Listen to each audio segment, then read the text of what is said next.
Welcome to episode 46 of the Family Geekery podcast. I'm Chris. I'm Amber. And I'm Danny. And today is Mario Day. So we normally release all of our episodes on Tuesdays, but this week we decided to hold it back a couple days so that we could release this episode on March 10th, which is Mario Day. So happy Mario Day, everybody. Happy Mario Day. Let's go. Yay. Yay. So in this, our very first episode about Mario, after 45 episodes of a podcast about video games and comic books, our very first episode dealing with Mario, we thought, well, let's not talk about anything new and exciting in the world of Mario. Because, of course, there's a new movie coming out soon, which, for the life of me, I don't know why they wouldn't release on Friday, March 10th. That's what I was saying that earlier. Like, I don't get it. Now, obviously, I'm not a business mogul. I don't own a film company. I'm sure they've got some really smart people that figured out that if they release it in April, whatever, instead of March 10th, that they'll make 4.2% more profits on opening weekend or something. But it's freaking Mario Day. Right? On a Friday. I feel like that would, I don't know, transcend the, statistics. It would be easy to remember at least. Yeah. And it would look great on the movie posters. Right? Yes. But instead we got April something. April something. See, we don't even know. We don't even know. Nor do we care. No. I care. I want to see it. It looks like a good movie. It does look really good. So instead of talking about new Mario stuff, which we just decided wasn't worthy of our time, we're going to be talking about old Mario stuff. And by old Mario stuff, I mean almost as old as we can get. So we're going to talk about a movie and a video game. That movie is called Super Mario Brothers. The movie. Not to be confused with the upcoming movie, Super Mario Brothers, the movie. and the video game is called Mario Brothers. Now, nothing super about it. Now, before playing Mario Brothers, if I asked you to, hey, have you guys ever played Mario Brothers before? What would you have said? Yes. Yep. What would you assume I was talking about? The Wii one. Which is fine. I mean, or the old one. There's only been 87 different Mario Brothers games released on all the different consoles. But if you just walked up to someone on the street and said, hey, have you ever played Mario Brothers? I bet you they'd say, yeah. And you'd say, well, which one is that? And they'd go, do-do-do-do-do-do, boom. The slide-scrolling platformer with the pop-pop. Pop. There's no pop-pop in the original, is there? No, there's no pop-pop. No pop-pop. But there is a video game called Mario Brothers, which came out before Super Mario Brothers, which is the one that everybody thinks of. The iconic side-scrolling. The game that started it all and saved a video game revolution. So that's the game. We're not going to get into that one. No, that one's not worthy of our time either. Let some other podcast cover the good games. We're talking about just Mario Brothers. Nothing super about it. Just Mario Brothers. So that's what's on the agenda today. A movie and a video game. But before that, let's talk about our week. Anything happening since the last episode in the world of Family Geekery? I went to New York City for a couple days. Wow. Yeah. I just went for 2 days. Really wanted to see an art exhibit at the Met before it went out of season. So that was like my main thing that I did. But kind of, I guess, to prepare for this episode, I did go to the Nintendo store at Rockefeller Center. Nice. And also FAO Schwartz, which is right near there. Yeah, really wanted to hit Midtown Comics, but just didn't have enough time to do that. But yeah, the Nintendo store is pretty cool. They had a lot of plushes and some other merchandise for their main franchises like Mario, Animal Crossing, Pokemon, of course.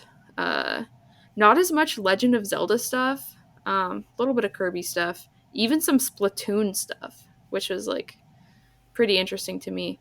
And of course, on the upper floor, you can go sample some games on the Switch.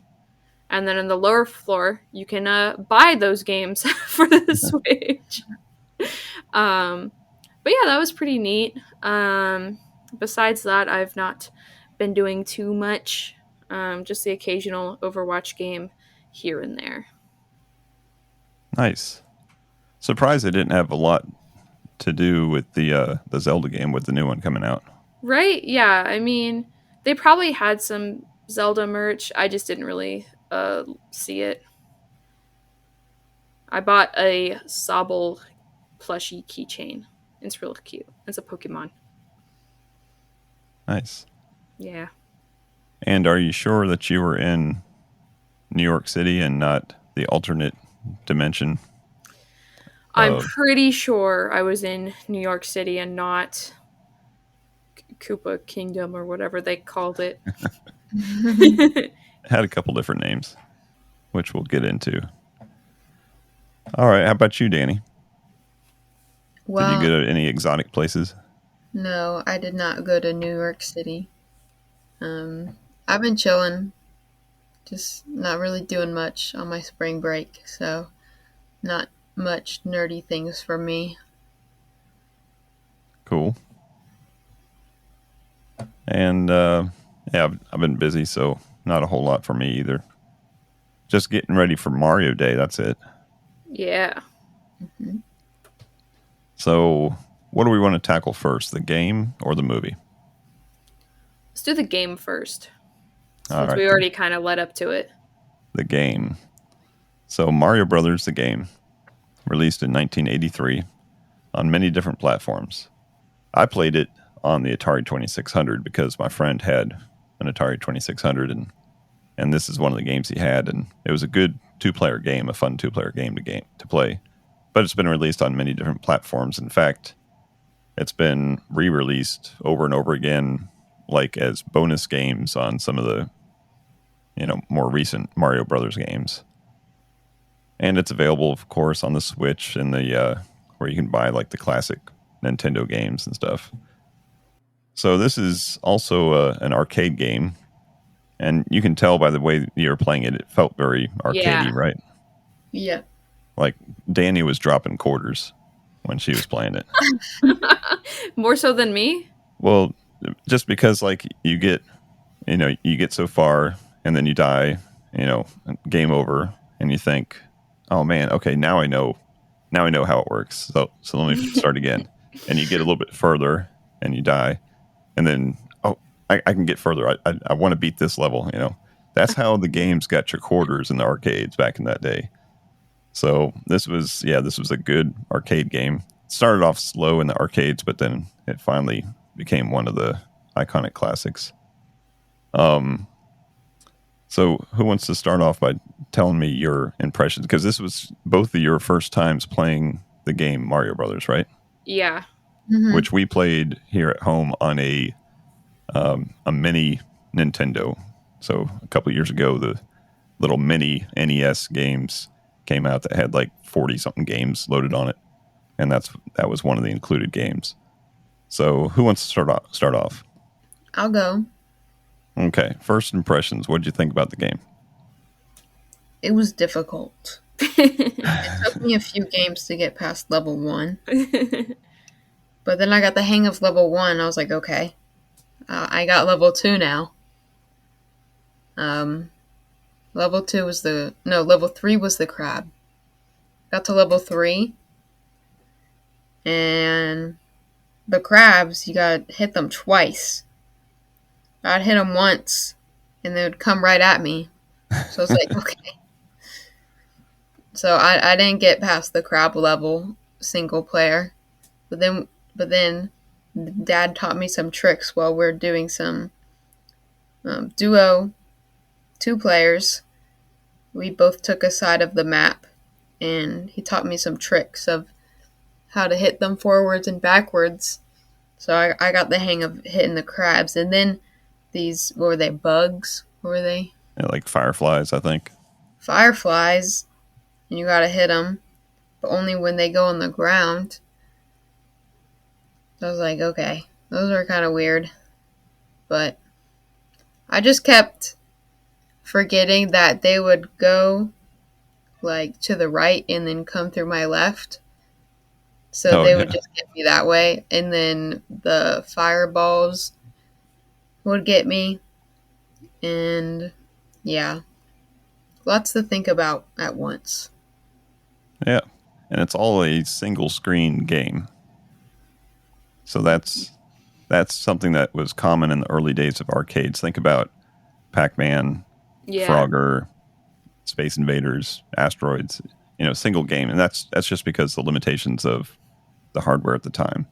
When Super Mario Brothers came out, like the NES Super Mario Brothers, that was like mind-blowing. Like, what? You can walk to the right and you don't end up on the left side of the screen? That was kind of amazing. So single screen game. Lots of fun. Amber, what did you think?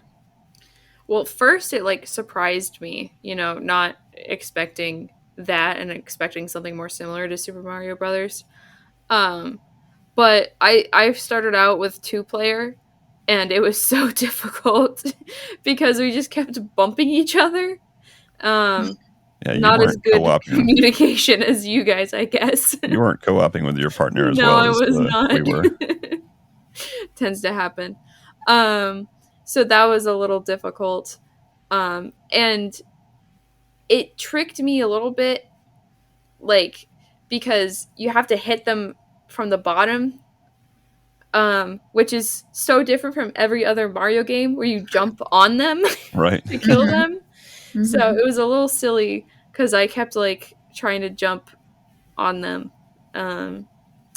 But yeah, it was really fun once I got the hang of it.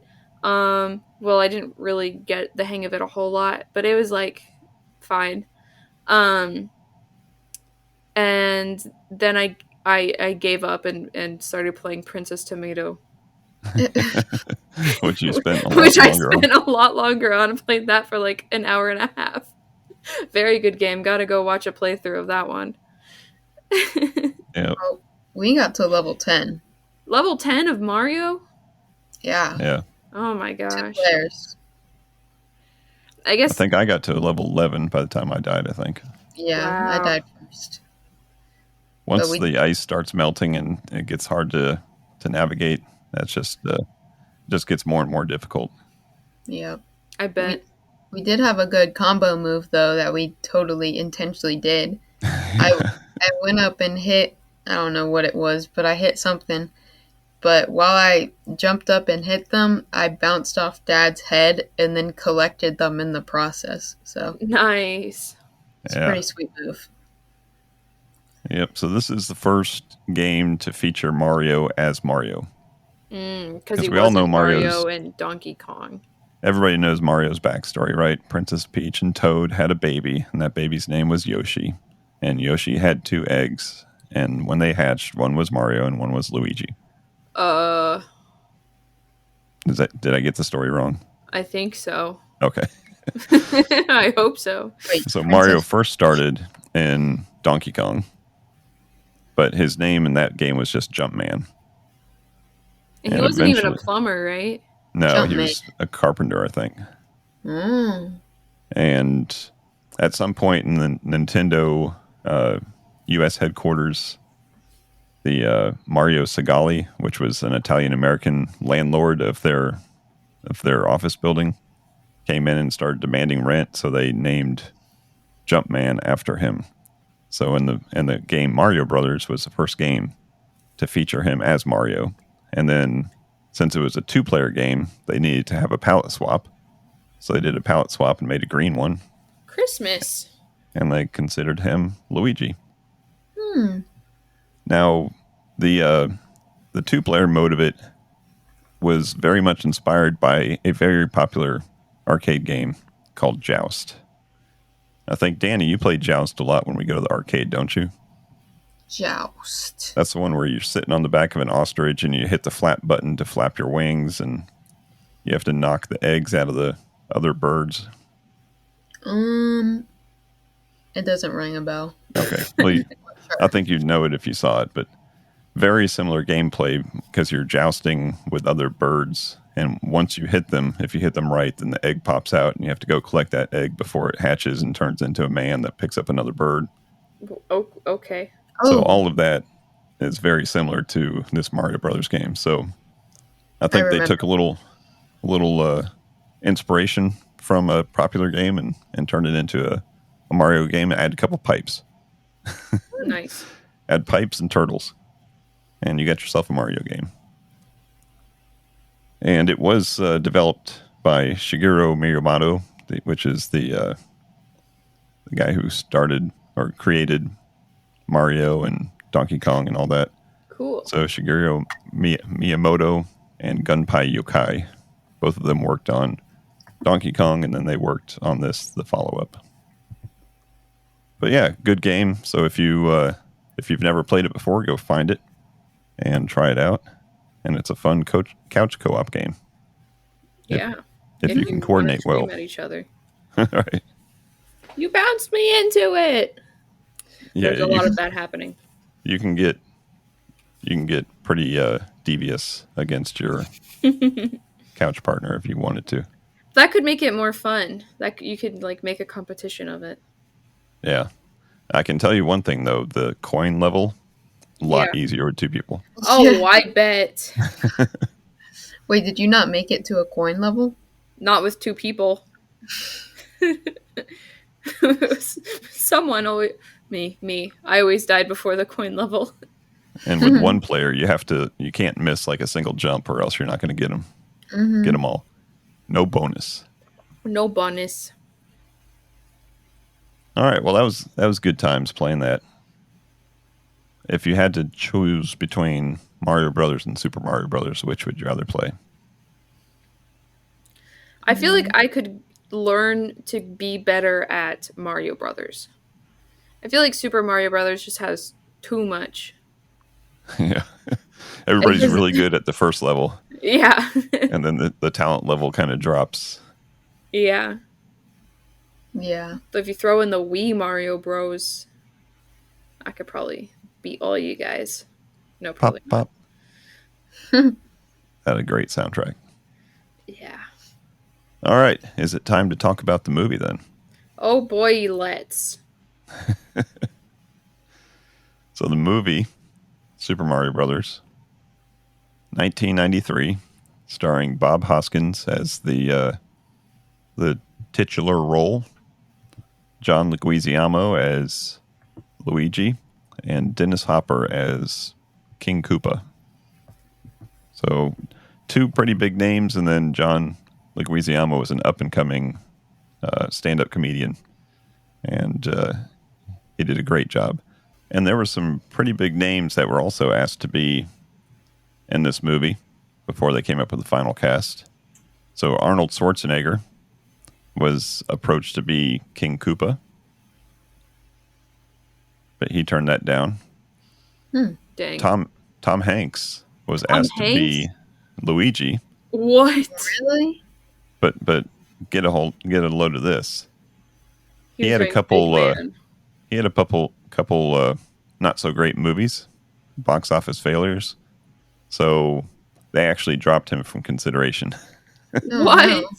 Yeah. Wait, 1993. Toy Story would have been almost out. He had some real lemons before that though. Oof.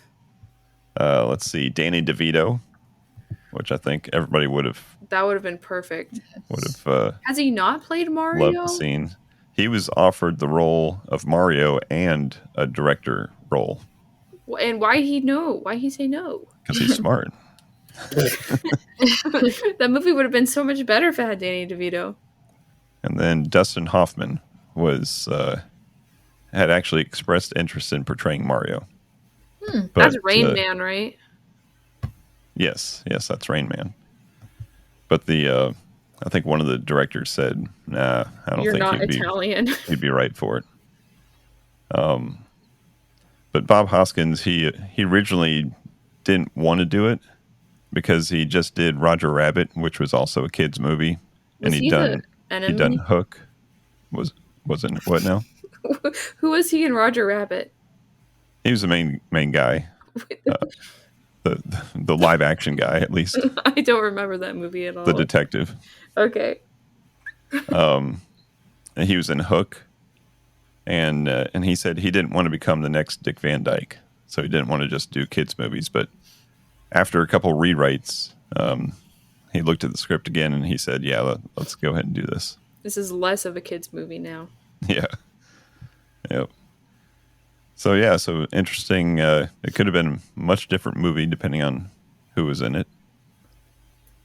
But I think the cast was actually well received, and they received praise for their Nice. job.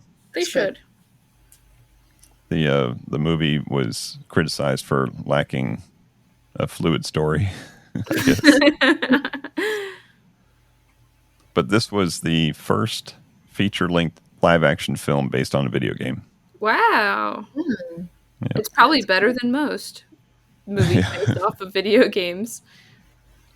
And it was the last live-action video game based on a Nintendo property until Are you quizzing us? Detective Pikachu. Oh, cool. So that's quite some time. Yeah. Now they've had some other movies, but not live action. I have a question if you have the knowledge of the production background of this. Okay. What's the question? So they called him King Koopa, and then they had Princess Daisy instead of Princess Peach.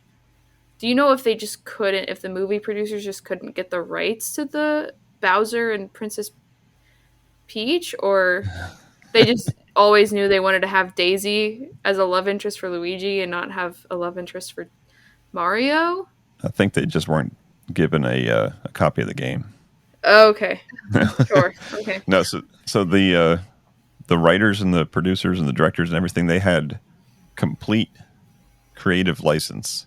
Nintendo said, do whatever you want. Oh, because Nintendo, which was obviously run by Japanese, people, they thought the movie there's nothing that could be bad, right? They thought that the Mario brand itself was strong enough that you don't have to make it anything like the video games. and The Mario brand itself funny. is so huge and so strong that you can do whatever you want. Just experiment with it if you want. Okay, that's fair. So the original concepts were kind of influenced by Ghostbusters, which was released a few years before. So I Ghostbusters can see that. and Wizard of Oz. So kind of Oh, a dark type of movie. Yeah. There's a couple other movies at the time that were kind of dark, movies. And Wizard of Oz, because they wanted, and I don't know if this came off this way, but they wanted the story to be very much about the relationship between the brothers. Oh, Interesting. Which, if you remember, the way that Mario was trying to teach Luigi about, Yeah. the tools and then what was the catchphrase that they kept on saying? Trust the ooze or trust the slime or something like that. Yeah, I don't know. I think so. I guess But Luigi was teaching Mario how to believe. Yeah, believe, yeah. So that was the intent. Okay. I feel like that was kind of a little bit cloudy because they had like the main focus on Daisy and Luigi, I felt. Yeah. Turned out to be a critical and financial failure. I don't know if watching it recently, if you would have believed that or not. I believe it, but I also thought it was going to be worse than it was. So. Yeah, I mean, I think a lot of people went to see it because it's Mario, right? Mm-hmm. Yeah. But a lot of people came out of it saying that wasn't Mario. Don't go watch this. I'm not going to buy this on VHS. So I think they only made $38.9 million worldwide, and it cost $42 to $48 million to make. No. So it lost money. Jeez. But it's since become like a cult classic, like a lot of other movies that were Bad considered bad at movies. the time. Yep. Now, part of the reason that it had some troubles was a couple weeks before filming began. So they had this script, right? They had the script. They gave it to the people. They rewrote it a couple times. They gave the final script to all the cast. The cast like, cool, let's go film it. I think they filmed it down in North Carolina. There was like an abandoned power plant or cement plant or something like that. Oh, that's cool. And they said that there'd be no way that they could build this set on a soundstage. So they lucked out and found this place, and they were able to completely transform this power or cement plant into this city, this dystopian city. But That's cool. everybody's flying out to North Carolina. All right, let's film this thing. Well, Disney buys the rights for distribution because they had a big Buena Vista Pictures, which would do a lot of video, home video stuff. Mm-hmm. So they now got the rights to distribute it, and they said we need to change some things. Uh-oh. So they change a lot in between everybody signing on and them saying lights, camera, action. I didn't know Disney was involved at all. Yep. Always involved. Yeah, they're everywhere. They're right behind you. So there was some problems. I think either the original writers or the original directors or something like that get fired, and then they came back. I think it was the writers. They like came back. They just showed up in the city, and they're like, "Hey, we're just gonna hang out." And they're like, "Okay," and they started like rewriting the rewrites during the filming process. Wow. And like going into the editing booths and helping them edit, and they finally got kicked back out again. It was kind of a crazy thing. The actors got very frustrated because they were rewriting stuff on the fly, and Yeah. like, this isn't the story we signed up for, all that stuff. So it was crazy. Jeez. So tell me, Danny, one thing that you really loved about the movie.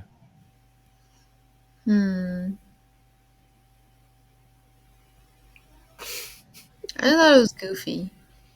It's goofy. I don't know. The mix of when they come out 90s, Yep. the 90s editing and the actors, I thought it had some goofy scenes. I like that it was like the Mario characters, but it wasn't like just the game turned into a movie. It was kind of like the characters, and then they made like a different plot out of those characters. Yeah. It was the setting itself was influenced by Super Mario World, which was a game that I don't think you guys have played. No. But they had a level on there called Dino Land, I think. So it was kind of based on that. And what becomes of Dino Land? What do we get in the Super Nintendo era from Dino Land that becomes a staple for the rest of the games? Yoshi? Yoshi. Yoshi was cute. Yoshi was really cute. Yeah. So Yoshi, they decided to create as a cross between a T-Rex and an iguana. That's so cute. And they gave it big eyes to make it look more friendly and likable. Of course. He did look friendly and likable. There was 4 different Yoshis. You know how like there's 4 different Yodas and 4 different, R2D2s and stuff, depending on the scene that they're shooting. Mm-hmm. But the main one was a puppet that used 70 cables and had nine people operating it. Wow. Oh my goodness. And that puppet cost $500,000 to make. Jeez. What? Yeah. And it was only on screen for like a couple minutes. Yeah, that's only one of the Yoshis. Crazy. While they were filming that, some of the people from Jurassic Park were there to check it out, and they were so impressed by it. They're like, maybe we should let these people make some of the dinosaurs for the next movie. Did they? 500 times bigger. No, I don't think they did, but they were impressed. They inspected the mechanisms, wrote everything down, and then went to go make their movie. Recreated it. I stole it, yeah. Stole all the secrets. But yeah, that was expensive. The movie used some visual effects that were innovative at the time, and they introduced many techniques that are still used today. So it may have looked silly, like some of the special effects may have looked silly, but for the time, it was pretty state of the art, and it was actually very, very much praised for its special effects and visual effects. It wasn't so cringe worthy as like other older movies have been. Yeah. One of the things that it innovated, it was the first film to use Autodesk Flame, which is kind of the industry standard now for any time you need to make fire.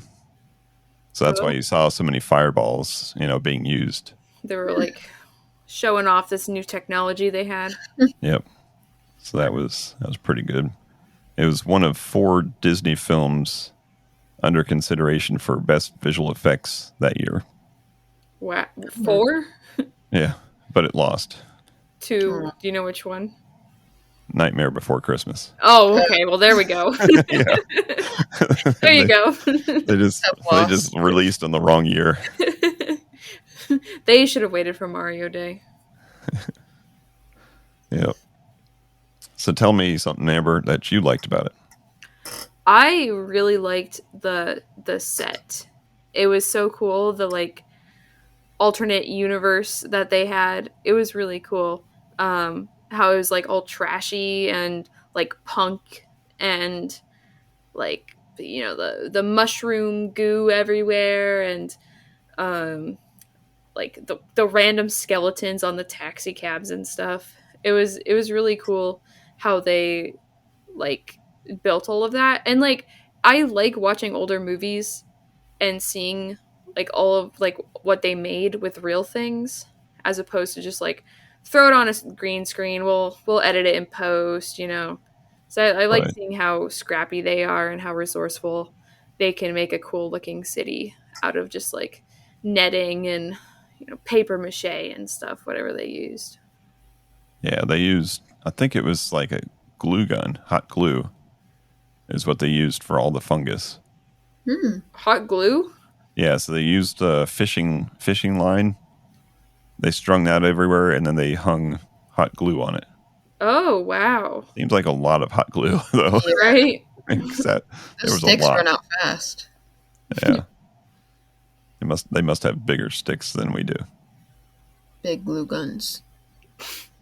Yeah, they had, they had some other movies at the time, like Blade Runner. I don't know if you saw the original Blade Runner. I don't think I have. And, very dystopian. So they kind of pulled some stuff from that. Yeah, so they just wanted, it was called Dino Hatton was the name of the setting. The city? Oh, that's cool. Dino Hatton. 2 other alternate names for it were Coopaville and Dino Yock. I guess for like New York? Instead of New York, Dino Yock, and it's YAWK. So here's another interesting fact. The first screenplay was written by a very famous guy at the time called Barry Morrow. And the original story followed the brothers Mario and Luigi on an existential road trip. Whoa. But it was deemed to be too similar to a movie that was very famous called Rain Man, who Barry Morrow also wrote the screenplay too. So after reading it, the rest of the production crew started nicknaming the movie Drain Man. So they scrapped that, and they went more for Laurel and Hardy, Abbott and Costello type movie versus a Rain Man type movie. But yeah, I thought that was pretty funny. Mm-hmm. Nice. What was your favorite part of the movie? There was just a lot of Easter eggs in there that I would laugh at, and I wasn't for sure if you knew or not. And it was some of it based on the video games, and some of it just based on the 80s. So I did dig that. They put some stuff in there for people to figure out. But 40 years later, it's a little out of context, I guess. What was the like rating of the movie? Was it PG? Was this before we had PG-13? It may have been. Yeah, it would definitely have to be PG, I think. There was some cut scenes of like strip clubs and stuff. Okay. Probably not full nudity, but at least there were some scenes that were shot that they had to cut. I think to be released by Buena Vista Pictures. Yeah. Dinosaur strip clubs. I mean, Yeah. even the club that they went to, they were dressed a little raunchy. Yeah. Yep. That was the 80s. I mean, it was a different time. Yep. But cool. But overall, did you guys like it? I enjoyed watching it. I don't know if I liked it, but I enjoyed it. Good Yeah. experience. Yeah, I don't regret watching it. It's like something that you got to do Yeah, for your just for the your podcast. journalistic nature. Now we're gonna have to compare it to the animated Mario movie because that's gonna be such a similar vibe, right? It's gonna be Very exactly the same. Yep. Oh, one more fun tidbit. The casting. So we even discussed this when we watched the movie. That how is it that they cast a Latin American guy, a Colombian, to play Luigi? Did we talk about this? Well, I think your mother had kind of said this is, it's odd. He's clearly Latin. He's not Italian. But Bob Hoskins actually defended it and said, hey, well, it's about time that we get Latins playing Italians because it's been so often that the other way. And the example he gave was Scarface. So Al Pacino, very famous movie. Al Pacino played the part of a Latin American. Oh, that is good. Go guy who played Mario. Go him. Good. I forget his name. Good for him. Yeah. He if you run into him and you ask him about this movie, he will say it's his biggest mistake he ever made. Oh my. And, yeah, he is not a fan, and he blames it on like the rewrites and the direction and stuff. Yeah. John Leguizamo is a little bit more forgiving. Dennis Hopper, a funny little story. He said that he had a young kid, I think a 7-year-old at the time, that saw the movie, and he's like, why'd you make such a bad movie? Why didn't you make a good movie? Why are you playing a bad guy? Why are you playing a bad guy? And he said because it buys you shoes. So I guess you got to do something to pay the bills. I guess so. And his son's like, well, do a better movie next time. I know. I think he said, I don't need shoes that bad, Daddy. Oh my gosh. That's funny. Yep. Did the girl who played Daisy, did she like do anything else? Or like was she famous at the time or? Yeah, she was in several things in the 80s and 90s, late 80s, early 90s. Nothing super huge, I don't think, but okay. It could have been her big break. Yeah. Very good. Anything else on the movie? Go watch it. Honestly, yeah, go watch it. It's only like an hour and 40 minutes. You make it sound like you're only going to lose this much time of your life. I think you should watch it because you should. Yeah. It's Mario Day. It's funny. Yeah, go watch it today, Mario Day. Find it somewhere. Yeah. Cool. All right. So now we've got the tradition of covering Mario on Mario Day. And maybe next year we can work all the way up to Mario Kart. Mario Kart. We can go to a more modern game. We did talk about Mario before. We talked about Mario Kart in our racing episode. Yeah. That's true. But we never covered Mario. Right. next March we can talk about the animated movie that comes out in April. Or we can talk about that when it's relevant and comes out. No. The Wait, minification of Mario. it still looks good though. It does. Then we'll have to go to Super Mario Land. Oh yeah, in California. California, yeah. Oh, that place looks so cool. Yep. All right. Well, I think that's going to wrap it up for this episode. Happy Mario Day, everybody. Pop, Yippee. pop. It was like almost exciting. Happy Mario Day, everybody. It's a me, Chris Pratt, being Mario, in my normal speaking voice. All right. Well, that's going to wrap it up. So thank you, as always, for listening to our podcast. Go get yourself some Mario stuff for Mario Day. And until next time, peace out and geek out. Geek out. Do. Thank you for listening to the Family Geekery podcast. For more information, visit www.familygeekery.com. Don't forget to subscribe at your favorite podcast provider. And until next time, peace out and geek out.